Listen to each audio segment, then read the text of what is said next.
നീലക്കുന്നിലെ ആഞ്ഞിലിയിൽ നീലക്കൊടുവേലി കൊണ്ടൊരു കൂടൊരുക്കാം.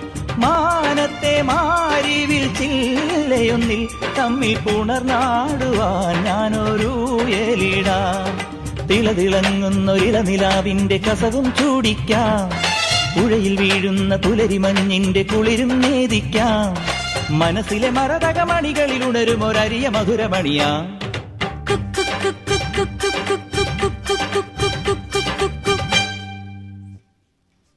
പുതുമോടിപ്പാട്ടും